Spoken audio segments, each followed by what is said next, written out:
مودعتا إذا كل محلقات حلفهم انتايم زقور ندعلكم زخدلوا وخدانا له أبتوتاتي متان فيت كونو كخلو زخدلوا وخدان له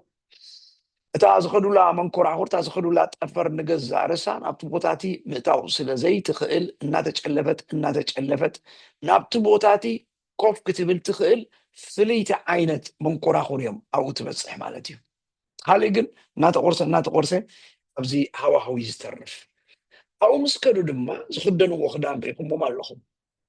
ምክንያቱ እቲ ዝኽደንዎ ክዳን ነቲ ሃዋህዊት እንታይ ዝገብር እዩ? ፊት ትገብር እዩ። በቃ بقعات يوم زبالة يقرمكم كمزي عدل رخيبة نيري ناسا أمريكا هيوستن دلو حدا إرتراو لو أقل قالي أو زسلتن كابتم أورا زبالو إسياس زبالة هونا أو كابتم ممحرانيو سلازي نابزوم ناب تفر زغدو أو رحي زغدو نعاتاتهم ممهريو مثل زعبا كوميونيكيشن نسوي ترينز قبرهم مالتيو نوع عمتات جيرو له حجي ولا يلنا يفلت عندن نوع عمتات جيرو له نسوي ترينز قبرهم كم يجيرهم كراخبو خلونا حدهم مسمريت كم يجيرهم يمزر راخبو مستعمل كراخرهم كم يجيرهم يمزر راخبو كلا كتا سقول لي زمرهم عمل على بسكر تايكون خبز اللهم كريو له كندي عمتاتكم زوست لهم نسي نجيرنا خندي تمرتي خندي سلطنات تجيرون إذا كله مسجبرون يبلنا مودعتهم نجزع رسو تأكلاتهم بعلو تأكلاتهم فيزيكالون فيت كونو خلو اللوم أبتبوتات أديم سي ولا ندخلوا لبسي نعوز بكعكا لبسي لبسوا ممكن أنت أبرسيون بقولهم تي أكلاتهم كا نعو زسانة نعو زسمر ويكا نعو بقوع زخونا أكلات كلهم علو نسو كل حليفهم يعوز بسح مالتي نابي خمس دليل مالتي إجغا نابترست قدوسان دبلو زلو نابتكزي عبير زل عالم زنبر اللبوتا نابتكزي عبير زل عالم زحادر اللبوتا ناو بقوع كقبرك كازخيل اكزي عبير بعلي مونياتو أو اختعاتون تدعوانكا كم تكزي عبير زلو نقرق اللوكا خلالو سازي كمو بخانو سلازي فلات اكزي عبير انتا جيرو اللو مالتيو بودو بدم يسوس كريستوس جيرو لمنفسنا داقم كولت جيرو حتياتنا كله أسريو أنسيو قديسو قدسنا ناتو تخافل تجيرو دحريو انت عايز بلنا فيت بلنا مالتيو سلازي نابزي رست قدوسان بقعات زقبرنا دما بقعات زبنا خايب لالو اكزي عبير بعلو ايو اكزي عبير بعلو ايو سلازي نمحبر قولوسي انت عيولو مالو كابتخ تمسقنوو زقبعكم حدا عرستي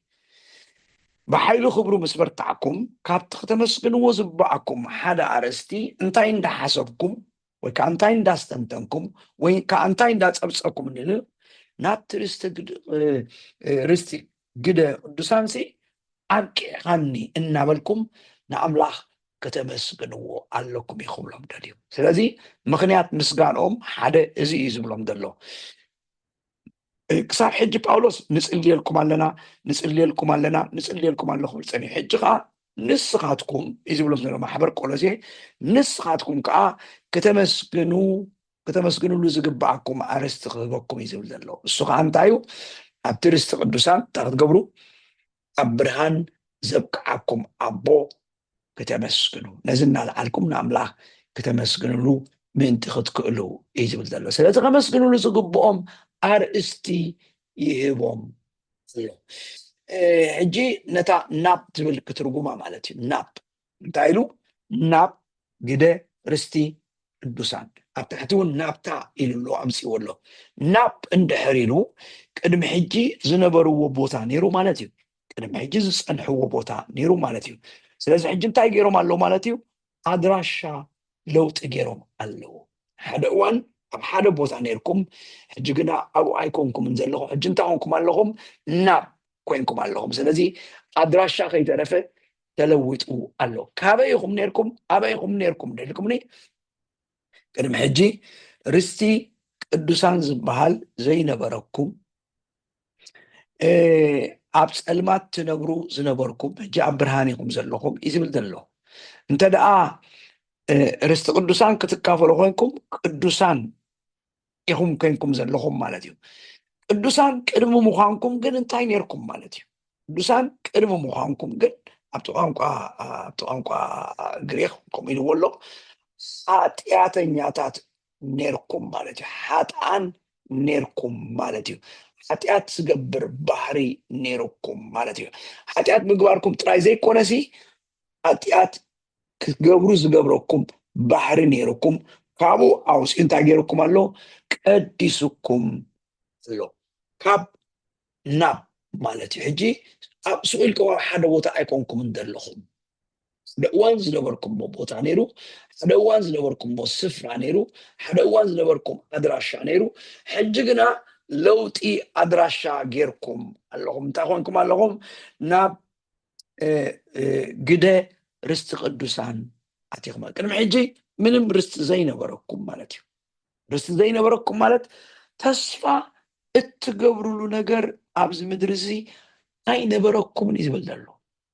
ተስፋ እትገብሩሉ ፅባሕሲ ከም ዝኸውን እዩ ድሕሪ ፅባሕሲ ከም ዝኸውን እዩ ድሕሪ 30 ዓመት ከም ዝኸውን እዩ ልዕሊ ኩሉ ድማ ዝያዳ ኩሉ ድሕሪ ሞት ንዘሎ ሂወት ከዓ ምንም ተስፋ ዘይነበረኩም ሰባት ኢኹም ሕጂ ግና ቅዱሳን ኮይንኩም ናብ ርስቲ ቅዱሳን ኣቲኹም ኣለኹም ሕጂ ዘለኹም ቦታ እንታይ ይበሃል ርስቲ ቅዱሳን ይበሃል ናብ ኣቲኹም ኣለኹም ስለዚ ተስፋ ዘይነበረኩም ሰባት ሕጂ ግና ከም ሰብ ተስፋ ኮይንኩም ትነብሩ ከም በዓል ተስፋ ኮይንኩም ትመላለሱ ኣለኹም ማለት እዩ ብካሊእ ኣዘራርባ ትርጉም ሂወት ትርጉም ምንባር እንታይ ማለት ከም ምኳኑ ተረዲእኩም ኣሎ ቀደም ከምኡ ኣይነበረኩምን ማለት እዩ ሕጂ ግና ኣማዕዲኹም እትርእዩ ኣማዕዲኹም እትጥምትዎ ተስፋ እትገብሩሉ ነገር ኣብ ቅድሜኹም ተዳልዩልኩም ኣሎ ማለት እዩ ንማሕበር ቆሮንቶስ ክፅሕፈሎም ከሎ ዲኹም ኢልዎም ነይሩ እቲ ተስፋና ኣብዛ ምድሪ እዚኣ ጥራይ ነይሩ እንተዝኸውን ሲ ኩሉ ሰብ እንሕዝን ምኾንና ነርና ኢሉ ካብ ኩሉ ሰብ በቃ ዝረኣየና ዘበለ ኩሉ ሲ ከናፍሩ ምረም ጠጠልና ነይሩ ኢሉ ኖ ንሕና ግን ዝሓሸ ተስፋ ዝበለፀ ተስፋ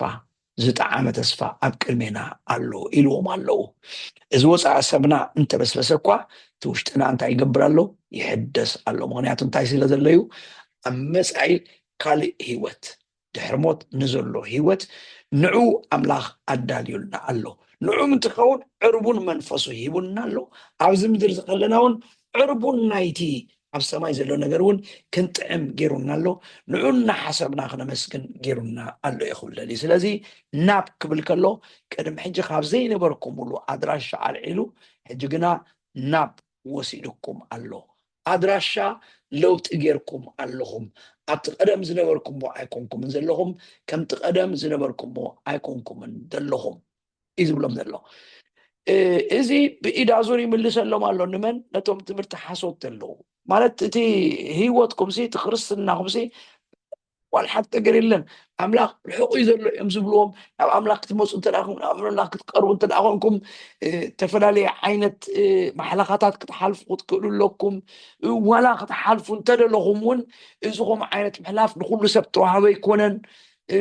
ንገሊኦም ንሒደት ሰባት ጥራይ ዘዳለወሎም ንሒደት ሰባት ጥራይ እተዋህቦም እዮም ዝብሎም ኣይፋሉን ይብሎም ማሕበር ቆሎስ የስምዑኒ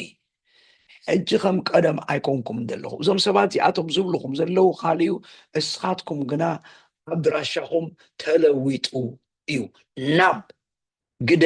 ርስቲ ቅዱሳን ብቑዓት ኮይንኩም ኢኹም ብቕዓት ዘለዎ ሂወት ኣትዮም ስለዚ ንሳቶም ዘቕረብዎ ብቕዓት እንተደኣ ምድሓን እዝን ክተማልእ ኣለካ ዝብል ብቕዓት እንተደኣ ሃልዩ ይብሎም ኣሎ እዚ ፍሩስ ይብሎም ኣሎ ኣምላኽ የብቑዕ ዝገብረካ በዚ ብቕዓት እዚ እንታይ ኮንኩም ኣለኹም ናብዛኣት ይማሉ ስለዚ እዚ እናሓሰብኩም እንታይ ግበሩ ንኣምላኽ ኣመስግንዎ ይብሎም ኣሎ ንኣምላኽ ባርኽዎ ንኣምላኽ እዚ ነገር እዚ እናሓሰብኩም ነዚ ነገር እዚ ክበቅዕ ዝገበርካኒ ነዚ ነገር እዚ ከኣቱ ዝገበርካ ንስኻ እናበልኩም ኣመስግኑ ኢኹም ይብሎም ኣሎ ደጊመ ክብሎ ዝደሊ ነገር እንታይ እዩ ክሳብ ሕጂ ጳውሎስ ይፅልየሎም ነይሩ ሕጂ ግና እዚ ነገር ዝናሓሰቡ ከመስግኑ ዝደልዮም ነገር ኣለዎ ማለት እዩ ስለዚ ሓደ ብዛዕባ ናብ ርስቲ ቅዱሳን እንታይ ምእንቲ ክትገብሩ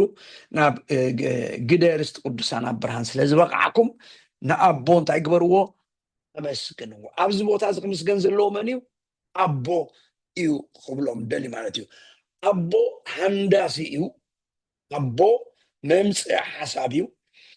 بودو بويتا بيسوس كريستوس جيرو خانت حسابو جيرو መንፈስ ቅዱስ ድማ ነዚ ንክትግበር ገይርዎ ከዓ ኣብ ሂወትና ስለዚ ንኣቦ ከመስግኑ ዝገብሮም ዘሎ ምክንያት እንታይ እዩ ምክንያቱ ኣቦ እዩ ነዚ ሓሳብ እዚ ኣንቂድዎ ኣቦ እዩ ኣምፅኦ እዚ ናይ ስላሴ ኣሰራርሓ እዩ ዝነግሮም ዘሎ ኣብዚ እዋን እዚ እንታይ ማለት ከም ዝኾነ ወይ ከዓ በናይ መገዲ ከም ዝዓይቶም ስላሴ ክገልፀሎም ከሎ ነቦ ኣመስግንዎ እዩ ንየሱስ ኣመስግንዎ ኣይበለን ኣብዚ ወይ ከዓ ንመንፈስ ቅዱስ ኣመስግንዎ ኣይበለን ኮንኢሉ እዩ እዚ ቃላት ዝጥቀመሉ ዘሎ ምክንያቱ ክዛረብ ከሎ እግረ መገዱ እንታይ ኢለኩም ኣለኹ ነቶም ነቲ ጉጉይ ትምህርቲ ዝህቡ ዘለው ንዓቶም ከዓ እግረ መገዱ እናመለሰሎም እዩ ዘሎ ሓራይ ስለዚ ቁፅሪ 12 ከምዚ ጌርና ክነዛዝማ ኢና እንታይ ኢልዎ ብሓይሊ ክብሩ ካብቲ ክብሩ እተረኸበ ሓይሊ ከበርትዓኩም እዩ እዚ ምብርታዕ እዚ ከዓ ናበይ ይኸእትወኩም ናብ ምምስጋን ይኸእትወኩም ምክንያቱ እቲ ሕጂ ዘለኹም ሃዋህው እቲ ሕጂ ዘለኹም ህሞት ዘይጥዑም ዘይምቹ እዩ ምክንያቱ ትዕግስቲ ዘድልዮ ዓቕሊ ዘድልዮ ዓይነት ህሞት ኢኹም ዘለኹም ነዚ ኩሉ ግን ከኽእለኩም ዝኽእል ካብቲ ክብሩ እተረኽበ ሓይሊ እዩ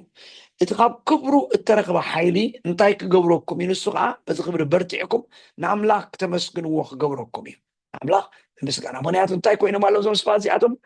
ክምስገን ኣብ ዘይክእል ቦታ ኮይኖም ሲ ንኣምላኽ ከመስግንዎ ክኽእሉ ይደልይዎም ዘሎ ክምስገን ኣብ ዘይከኣል ክምስገን ኣብ ዘይምችእ ክምስገን ኣብ ዘይጥዕም ህሞት ሃዋህው ኮይኖም ንኣምላኽ ከመስግንዎ ደልይዎም ስለዚ ኣምላኽ ከመስግንዎ እንድሕር ደልዩ ሕጂ ምንም ምክንያት የብልኩምን ምክንያቱ ክተመስግንሉ ዝገብረኩም ሓይሊ ክብሩ ኣብ ልዕሊኹም ኣሎ እቲ ሓይሊ ክብሩ ከዓ ናበይ ክወስደኩም እቲ ሓይሊ ክብሩ ከዓ ንዕኡ ናብ ምምስጋን እዩ ዘእትወኩም እንታይ ኢልኩም ኢኹም ተመስግኑ እዚ ሕጂ ዝበሎም ናብ ግደ ርስቲ ቅዱሳን ብቑዓት ስለ ዝገበረኩም ስለዚ እቲ ብቕዓት እናሓሰብኩም ኣመስግንዎ እቲ ርስቲ ጥራይ ዘይኮነሲ እቲ ርስቲ ጥራይ ዘይኮነስ ነቲ ርስቲ ብቑዕ ምዃን ከዓ ንገዛእ ርሱ ንሱ ንኣምላክ ተመስግኖ ይገብረካ እዩ እቲ ርስቲ ብዓብዩ ኣሎ ግን እቲ ርስቲ ፈሊጥካዮ ብዛዕባኡ እዩ ዝብሎም ዘሎ እቲ ርስቲ ብዛዕባኡ ተነጊርካ እቲ ርስቲ ብዛዕባኡ ተዘንቲልካ እቲ ርስቲ ብዛዕባኡ ተማሂርካ ንዑ ብቑዕ እንድሕር ዘይኮንካ እንታይ ጥቕሚ ኣለዎ ግን ንዑ ብቑዓት ክትኮኑ ግና ኣቦ ገይሩኩም ኣሎ ስለዚ ነዚ እናሓሰብኩም ንኣቦ እንታይ ግበርዎ ኣመስግንዎ ኢሉ ኣሎ ቁፅሪ 13 ቀፂሉ ሽዑ እንታይ ኢልዎ ንሱ ኢልዎ ኣሎ መን ማለት እዩ ንሱ ኣቦ ይሕጅውን ንሱ ኣቦ ፕሮቨርብ ይጥቀም ኣሎ ማለት እዩ ኣቦ ኢሉ ላዕሊ ስለ ዝበለ እንደገና ኣቦ ካብ ስልጣን ኢሉ ካብ ዝጥቀም ንሱ ኢሉ ይጥቀም ኣሎ ማለት እዩ ንሱ እንታይ ገይሩ ኣሎ ካብ ስልጣን ፀልማት ዘውፅኣና ድሓርከ ናብ መንግስቲ ፍቁር ወዲ እውን ተወና እጂ እታ ንሱ ኣቦ ከም ተመልክት ብምንታይ ኢና ንፍለጥ እንድሕልኩምኒ ናብ ፍቁር ወዱ ስለትብል ስለዚ እታ ንሱ ኣብዚ ኢየሱስ ክርስቶስ ኣይኮነን ወይከዓ ንመንፈስ ቅዱስ ኣይኮነትን ተመልክት ታንሱ ትብል ዘላ ቃል ታንሱ ትብል ዘላ ቃል ንእግዚኣብሔር ኣቦ እያ ተመልክት እግዚኣብሔር ኣቦ ኣብ ቁፅሪ 12 እንታይ ኢልዎም ብቑዓት ገይሩኩም እንታይ ክትኮኑ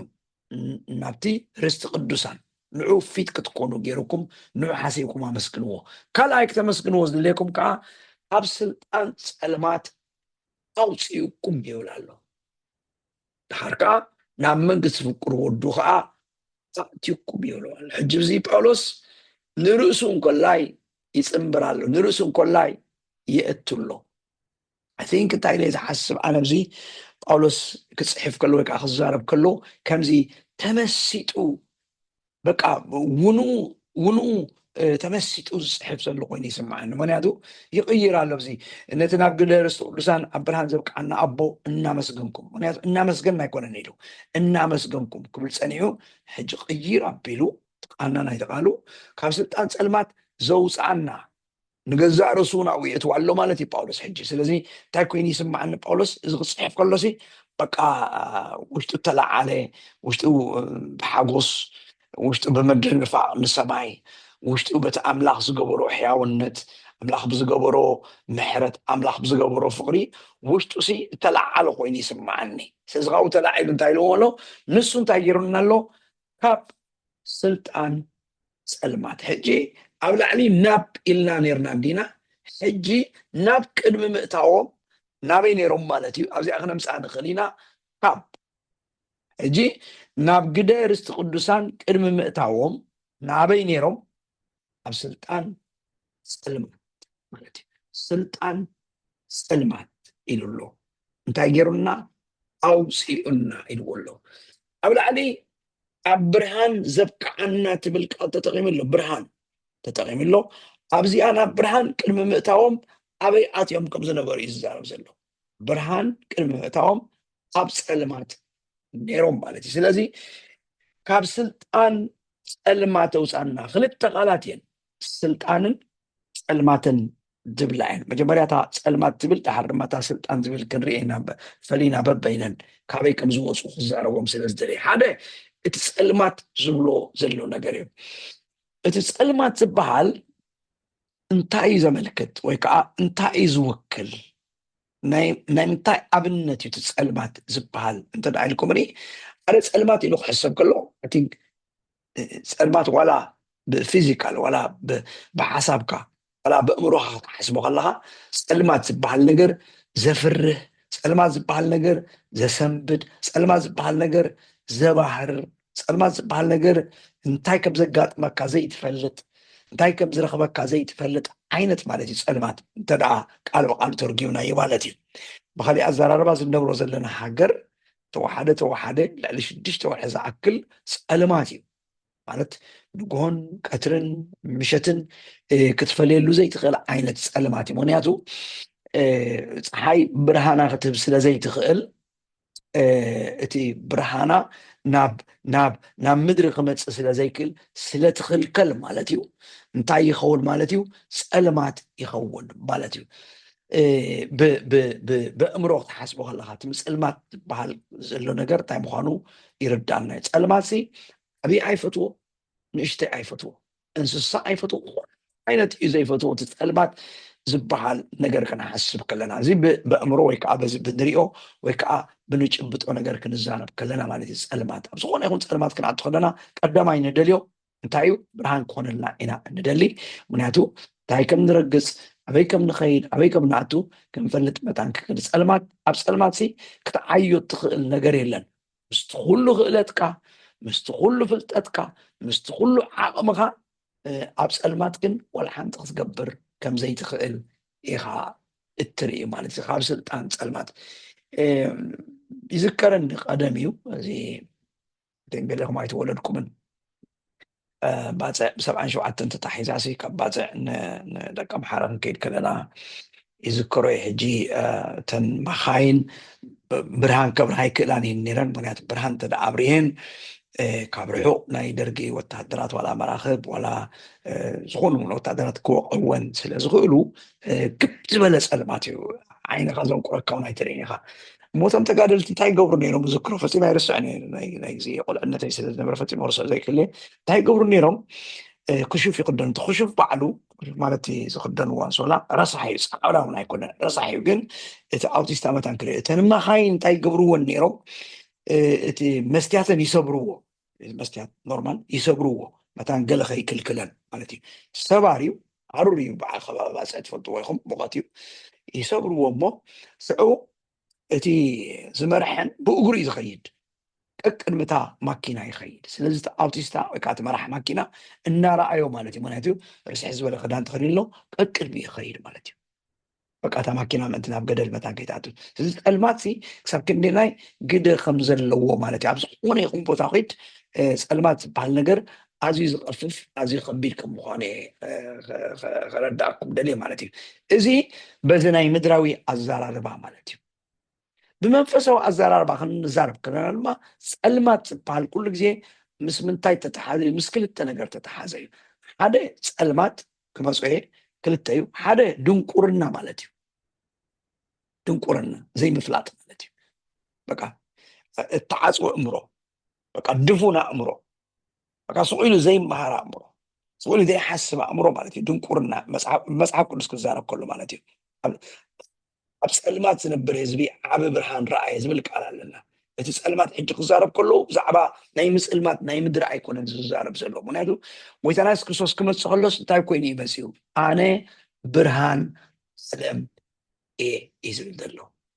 يوحنس براب حدا نحكيلكم أم بيكم بخاء أبتي سألمات سي برهان يبرنا بره أبتي سألمات برهان يبرنا بره سألمات كحيزو خاء أي كألن زبلي حجزي مس من تاي تتحزيو مس مفلاب مس مردع التتحزي بفلاي بزعبا منفسهاو نجر بزعبا أملاخاو نجر بزعبا ملكوتاو نجر كتزارب تنأوانكا إزي سألميتو إذا له سألميتني إذا له سألميتو إذا له سألميتو إذا له إلكا كتزارب كلها منفسهاو نجر سي انتايوميو فتصيمو عير الدؤمنيو منفسهاو نجر فتصيمو عيستوعلونيوم مالتي مسألمات مالتي مسألمات إلكا تحسب كلها مالتي هجي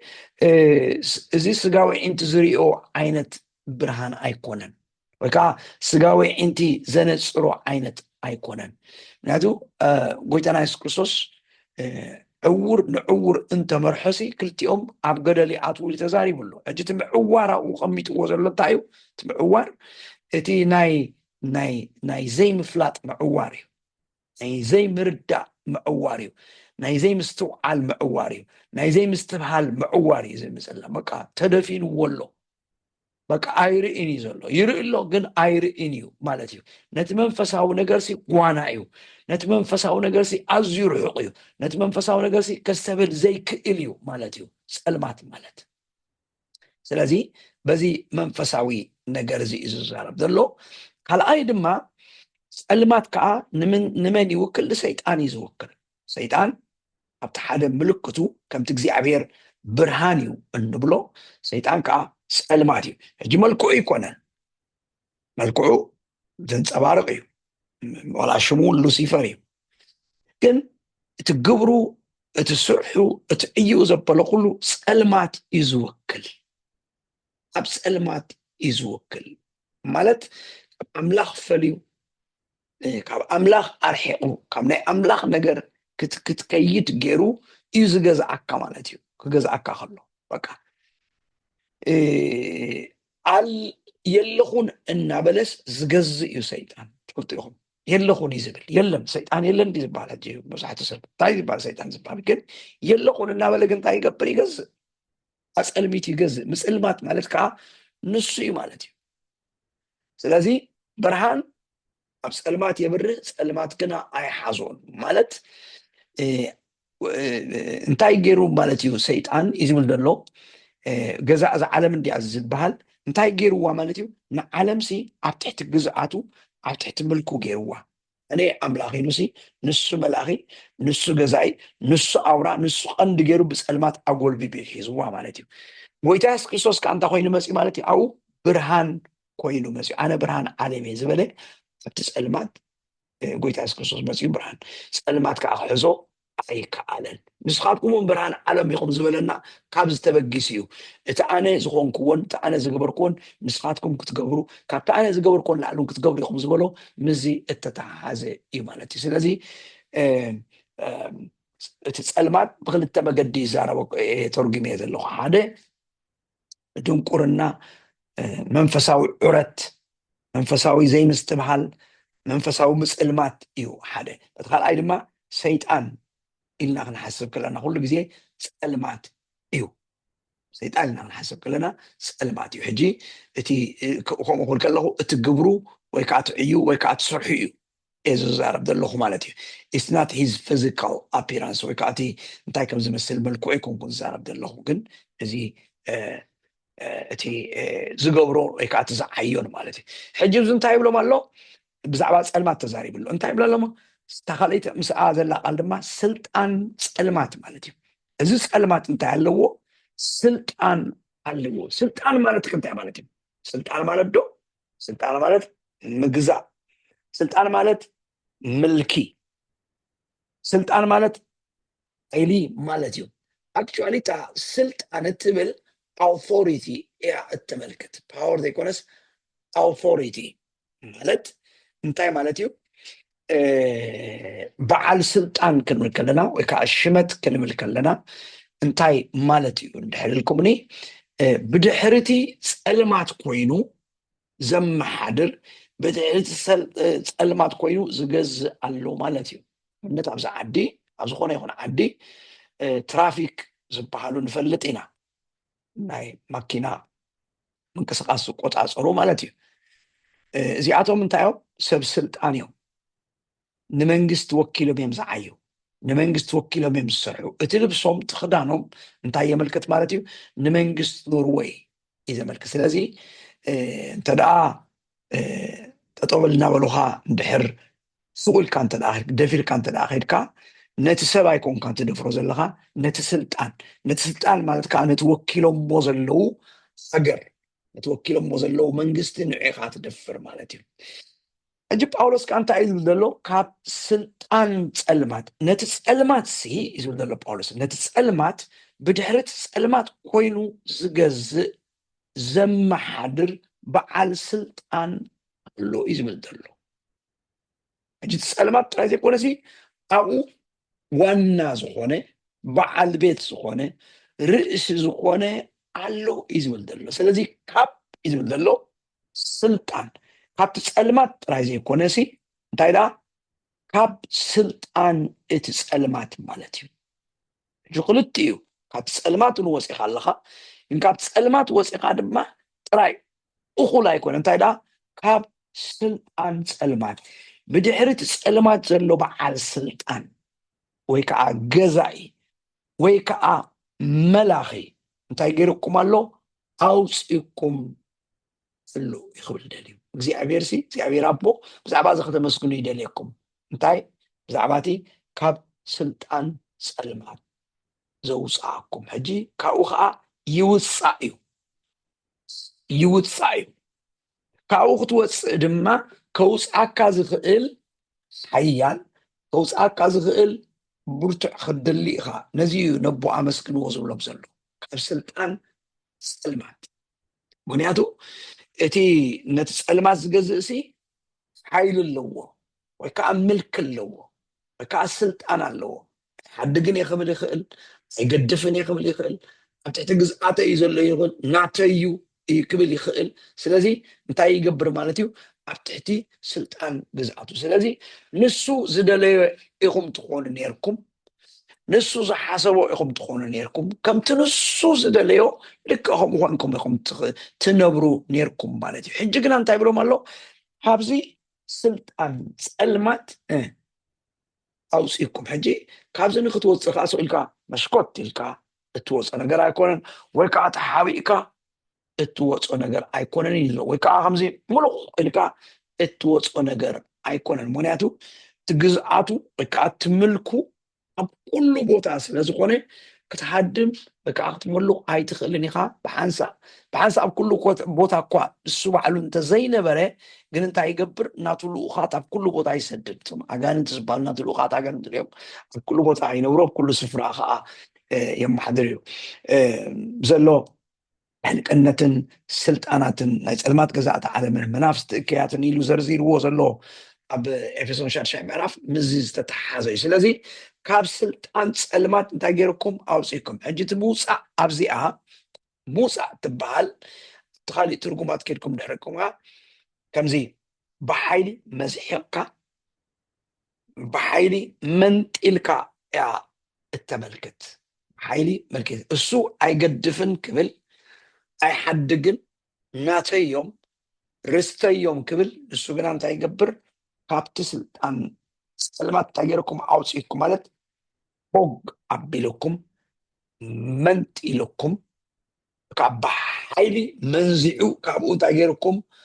ኣውፂእኩም እዩ ዝብሎም ዘሎ ኣውፂእኩም እዩ ዘሎ ስለዚ ኣድራሻ ለውጢ ገይርኩም ኣድራሻ ካብዚ ቦታ እዚ ኢኹም እንታይ ኮንኩም ተመንጢልኩም ወፂኹም ካብዚ ቦታ እዚ ኢኹም ተመዚሕኩም ወፂኹም ካብዚ ቦታ እዚ ኢኹም እንታይ ኮንኩም ካብ ስሩ ተነቂልኩም ወፂኹም ካብኡ ከውፅኦም ከለካ እዛ ዝብለኩም ቃል ኣዝያ ወሳኒት እያ ኣዝያ ኣድላይት እያ ምውፃእ ጥራይ ኢልና ክንሓስብ ከለና ከምዚ ኣብዚ ገዛ ፀኒሕካስ ውፅኢል ካዝማዕፆ ዘይኮነስ ግን ሓይሊ ዘድልዮ ምውፃእ ሓይሊ ዘድልዮ ምምንዛዕ ሓይሊ ዝሓትት ምምንዛዕ ሓይሊ ዝሓትት በቃ ምምላጥ ዓይነት እዩ ገይሩ እንታይ ገይረኩም ኣውፅኢኩም ካብ ፀልማትን ካብ ባዕሉ ካብ በዓል ስልጣን ናይ ፀልማት እንታይ ገይረኩም ኣውፅኢኩም ኣሎ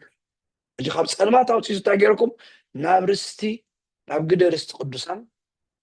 ኣብቂዕኩም ኣሎ ስለዚ ነዚ እናሓሰብኩም ክተመስግንዎ ይግባአኩም ንሱ ካብ ስልጣን ፀልማት እንታይ ገይሩና ዘውፃና ጳውሎስ ንርእሱ ሓዊሱ ከምኡ ይብል ኣሎ ሕጂ እንድሕር ኣውፂእና ኮይና እንታይ ኢና ዘለና ማለት እዩ ወፂእና ኢና እዩ ዝብሎም ዘሎ ሕጂ ኣድራሻና ኣብኡ ኣይኮነን ቦታና ኣብኡ ኣይኮነን ኣብኡ ከይዶም ክደልዩና እንተመፁ ኣብኡ ኣይረኽቡናን ኢና ናይ ኣድራሻ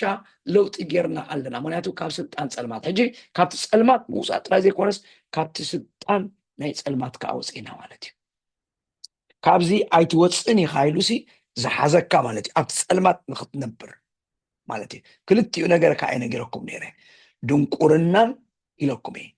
እንደገና ከዓ ሰይጣንን ዘመልክት ፀልማት ኢለኩም ነይረ ስለዚ ሕጂ እንታይ ኮንኩም ኣለኹም ደንቆሮታት ኣይኮንኩምን ኢኹም እዩ ዝብሎም ዘሎ ኣያሹ ኣይኮንኩምን ኢኹም እዩ ዝብሎም ዘሎ ምክንያቱ እቶም ትምህርቲ ሓሶት ዘምፁ እንታይ እዮም ዝብልዎም ነይሮም ንስኹም ኣይትፈልጡን ኢኹም ደንቆሮታት ኢኹም ንሕና ኢና እንታይ ኢለኩም ነይረ ናይ ግሪካውያን ፍልስፍና እንድዩ እቶም ኤሊት ዝኾኑ ተወሰኑ ሰባት እዮም ናይ እግዚኣብሔር ነገር ዝርድኦም ናይ ኣምላኽ ነገር ዝፈልጡ ተባሂሉሲ ንገለ ንሒደት ሰባት እዩ ተዋሂቡ ነይሩ ስለዚ ካብኣቶም እንተደኣ ዘይኮይንካ እንታይ ኢኻ ማለት እዩ በቃ ምንም ኣይጠቅምን ኢኻ ማለት እዩ ብፍላይ ኣብቲ እዋን ከዓ ፍልስፍና ዝበሃል ኣዝዩ ግኑን ስለ ዝነበረ ፍልስፍና ማለት ከዓ ኢለኩም ቃል ብቃሉ ፊሎዞፊ ማለት ፊሎ ማለት ፍቅሪ እዩ ሶፊ ማለት ከዓ ፍልጠት ማለት እዩ ፍቅሪ ፍልጠት ማለት እዩ ፍልስፍና ማለት ፊሎዞፊ ኢልና ክንሓስብ ከለና ስለዚ እንተደኣ ፍላስፋ ዘይኮንካ ፍልስፍና እንድሕር ዘይትፈልጥ ኮይንካ በቲ ናቶም ኣዘራርባ እንታይ ይብልዎም ነይሮም ደንቆሮታት ኢኹም በቃ እዚ እምሮኹም በቃ ምንም ክትሓስቡ ይትኽእሉን ኢኹም ምክንያቱ ሓደ ካብቶም ሒደት ካብቶም ምሩፃት ኣይኮንኩምን ካብቶም ኤሊት ኣይኮንኩምን ይብልዎም ነይሮም ማለት እዩ ጳውሎስ ከዓ ንዕኹም ልስ ኣይፋሉን እንታይ ካብ ስልጣን ፀልማት ወፂኹም ኢኹም ማለት ኣፀልሚቱ ካብ ዝገዝእ ፀልማት መንግስቱ ዝገበረ ፀልማት ቤቱ ዝገበረ ፀልማት ናተ እዩ ዝበለ ካብኡ እንታይ ገይረኩም ኣሎ ካብኡሲ መንዚዑ ኣውፂኩም ኣሎ ብሓይሊ ኣምሊጥኩም ኣሎ ስለዚ ሕጂ እንታይ ይብሎም ኣሎ ጥበበኛታት ኢኹም መስተዋዓልቲ ኢኹም ፈላጣት ኢኹም ክኢላታት ኢኹም ከምቲ ንሳቶም ዝብልኹም ዘለዉ ከምኡ ጌርኩም ንርእስኹም ኣይትረኣዩ ዝብሎም ዘሎ ማለት ኣይዊሽ እንተዝርዳእና እዞም ሰባት እዚኣቶም ኣብ ምንታይ ዓይነት ምድንጋር ኣትዮም ከም ዝነበሩ ኣብ ምንታይ ዓይነት ኮንፊዥን ኣትዮም ከም ዝነበሩ ክርዳእና ይኽእል እዩ እዚ ጳውሎስ ብቃል ኣምላኽ ገይሩ እንታይ ዝገብሮም ዘሎ ኣእምሮኦም ዝዕርዮ ዘሎ ኣእምሮኦም ይሕድሶ ኣሎ እቶም ሰባት ንስኻትኩምሲ ከምቲ ንሶም ዝብልኹም ከምኡ ኣይኮንኩምን ኣምላኽ ከምዚ ዝገበረሉ ስለዚ ነዚ እናሓሰብኩም እንታይ ክገብሩ ንኣቦ ኣመስግንዎ ንኣቦ ኣኽብርዎ ንኣቦ ወድስዎ ለካ እዚ ገይሩለ እናበልኩም ንኣምላኽ መስግንዎ ዝብል ዘሎ ሓር ኢልዎም ካብ ኣውፅኡ ከዓ ተረዲእኩም ካብ ገይሩ ኣብ ላዕሊ ናብ ግደ ርስቲ ቅዱሳን ኣብኪአኩም ኣሎ ኣብዚኣ ከዓ ካልኣይቲ ናብታ መንግስቲ ፍቁር ወዲ እውን ኣእተወና ይብሎም ኣሎ እንደገና ካልኣያ ኣውፅኡ ጥራይ ስኢሉ ኣይገደፈናን ኣውፅኡ ጥራይ ኣይሓደገናን ኣውፅኡ ስኢሉሲ በቃ ኺዱ ጥራይ ኣይበለናን እንታይ ደኣ ናብ መንግስቲ ፍቁር ወዱ ከዓ ይእቲና ምክንያቱ ኣብ መንጎ እንድሕር ገዲፉና እንታይ ምኾነ ይኽብሎም ደልዩ ኣብ ትሕቲ ግዝኣት ፀልማት ስለ ዘሎ እቲ ፀልማት ኣብ ኩሉ ቦታ ይኸይ ስለ ዝነበረ ኣውፅ ኣቢሉ ስኢሉ ገዲፉኩም እንተዝኸውን እንታይ ምኾንኩም ማለት እዩ ተመሊሱ ከዓ ምረኸበኩም ማለት እዩ ድንቁርና ተመሊሱ ምረኸበኩም ሰይጣን ተመሊሱ ምረኸበኩም ነይሩ ከምኡ መታን ከይከውን ግና ኣውፅኡ እንታይ ገይሩና ናብ ካልእ ቦታ ኣቲና ካብ ሓደ ቦታ ኣውፂ ይብሎም ኣሎ ናብ ሓደ ቦታ ከዓ ኣእትዩና ሕጂ ኣእቲና ማለት ኣቲና ኣለና ኣድራሻና ሕጂ ሓደ ቦታ ኣቲና ኣለና ማለት እዩ ኣብ ሓደ ቦታ عرفنا لنا مالتي آتينا مالت أبو ننبر لنا أبو يخم ترخبونا أبو إنا زلنا إذو لهم زلنا سلازي حجز لهم معدر الشام حبر قولوسي فلوتيهم كاب وتيهم سؤالكم زي كونس حدا أدراش آتيهم لهم أب حدا بوتا آتيهم لهم إذا بوتا زق أنت بحالي الولو منجستي فقر ودو الولو منجستي تبلك على تتقيم اللبسي أبتي سلطانيو أوكي أبزق منجستي زبلك على تتقيم اللو إذا أبزي منجستي اتبل مالتيو كينجدم اتبل ቋንቋ ግሪክ ባስሊያ ትብልያ ማለት እጂ ወዱ ወይታና ኢየሱስ ክርስቶስ መንግስቲ አላቶ መንግስት አላቶ ማለት እንታይ ማለት እዩ ንሱ ንጉስ እዩ ንሱ አመሓደር እዩ ንሱ አውራ እዩ ንሱ ርእሲ እዩ ይኽብሎም ደሊ ማለት እዩ ስለዚ እንታይ ገይሩኩም ኣሎ ካብቲ ስልጣን ፀልማት አውፅኡ ናብ መንግስቲ እትኩም እታ ናይ ፀልማት መንግስቲ ኮነትን ኢልዋ ዘሎ እንታይ ኢልዋ ኣሎ ስልጣን ኢልዋ ኣሎ እዚኣ ግን መንግስቲ ፍቁር ወዲ ኢልዋ ኣሎ ምክንያቱ ኢየሱስ ኣብዚ ከም እንታይ ገይሩ ከርእዮ ስለዝደለዩ ከም ንጉስ ገይሩ ከርእዮ ስለዝደለዩ ሐዋርያ ጳውሎስ ናብ መንግስቲ ፍቁር ወዲ እውን እንታይ ገበረና ተወና ሶ መንግስቲ ማለት ኪንግደም ማለት እዩ ኪንግደም ማለት ኪንግ ዶም ዝብላ ክልተ ቃላት እየን ኣብ ሓደ ኣትየን ዘለዋ ኪንግ ዶም ማለት እታ ኪንግ ማለት ንጉስ ማለት እያ ዶም ማለት ከዓ ሕዛእቲ ወይ ከዓ ግዝኣት ማለት እያ እታ ኪንግ እታ ንጉስ እያ እታ ዶም ማለት ድማ ሕዛእቲ ወይ ከዓ ግዝኣት ወይ ከዓ ቴሪቶሪ ማለት እያ ስለዚ እንታይ ብል ኣሎ ኣብ ምንታይ ኣትኹም ኣለኹም ማለት እዩ ኣብ ኪንግደም ኣትኹም ኣለኹም ሕጂ ዶሚኔት ትገብር ኣብዚ ቦታ እዚ ዝገዝእ ዝመልኽ ወይ ከዓ ኣውራ ዝኾነ መን እዩ እታ ዶም ማለት ዶሚኒየን ማለት እያ ዶሚኒየን ዝብል ቃል ካብኡ መፅኡ መምላኽ ወይ ከዓ ምግዛእ ማለት እዩ ሕጂ ግን ኣብኡ መን እዩ ዘሎ መንግስቲ ፍቁር ወዱ ኢልዎ ኣሎ መንግስቲ ፍቁር ወዱ ወዲ መን ወዲ ጎይታና ኢየሱስ ወዲ እግዚኣብሔር ኣቦ ማለት እዩ ጎይታና ኢየሱስ ክርስቶስ እዩ ክዛረብ ደልዩ ማለት እዩ ጎይታና ክርስቶስ መንግስቲ ኣላቶ መንግስቲ ስለ ዘላቶ እግዚኣብሔር ኣቦ ካብቲ ስልጣን ፀልማት ኣውፅኡ ናብኣ እንታይ ገይርኩም ናብኣ ኣእትዩና ይብሎም ኣሎ ሕጂ ኣብ ትሕቲ ግዝኣት ኣብ ትሕቲ ምልኪ ወዱ ኢና ዘለና እዩ ዝብል ዘሎ ወዱ ኣብ ትሕቲ ግዝኣትን ኣብ ትሕቲ ምልክን ኣብ ትሕቲ መሪሕነትን ወዱ ኢየሱስ ክርስቶስ ኢና ዘለና ፍቁር ወዱ ኢሉ ከዓ ተጠቂሙሎ እታ ፍቁር ወዱ ኮነ ኢሉ ከዓ ተጠቂሙላ ሕጂ ማለት እዩ ምክንያቱ ኣቦ ዘፍቅሮ ሓደ ወዱ ኢየሱስ ክርስቶስ ጥራይ እዩ ስለዚ ናብኡ ክእትወና ከሎ ናብ መንግስቲ ናብቲ ዝፈትዎ ወዱ እዩ ናብ መንግስቲ እቲ ዝፈትዎ ወዱ ናብኡ እዩ ኣትዩና ዘሎ ዝብል ኣቲና ኣድራሻ ቀይርና እዩ ዝብል ዘሎ ኣብቲ ቀደም ዝነበርናዮ ቦታ ኣብኡ ኣይኮንናን እንነብር ዘለና ሕጂ ግና መንግስትላ ኪንግ ኣሎ ዶም ኣሎ ንጉስ ኣሎ ግዛእቲ ኣለዎ ወይ ከዓ ሕዛእቲ ኣለዎ ሕጂ ንሕና ኣብኡ ኣቲና ኣለና ስለዚ ነዚ እናሓሰብኩም እንታይ ግበሩ ንኣምላኽ ኣመስግንዎ እዩ ዝብል ዘሎ ካብ ዝተበጊስኩም እንታይ ግበርዎ ንኣምላኽ ኣመስግንዎ ንኣቦ እንታይ ግበርዎ ኣመስግንዎ ተጠቃልል እንታይ ኢልዎ ክብሩ ኣብ ልዕሌኹም ኣሎ ባኤ ጀሚረያ ቁፅሪ 11 ክብሩ ኣብ ልዕሌኹም ኣሎ ኣብቲ ክብሩ ትነብሩ ኣለኹም ኣብቲ ክብሩ ትመላለሱ ኣለኹም እቲ ክብሩ ከዓ ሓይሊ ኣለዎ ኣብቲ ውሽጢ ክብሩ ሓይሊ ኣሎ እቲ ሓይሊ እቲ ከዓ እንታይ ይገብረኩም እዩ የበርትዓኩም እዩ ርትዓት ይገብረኩም እዩ ምክንያቱ እቲ እትሓልፍዎ ዘለኹም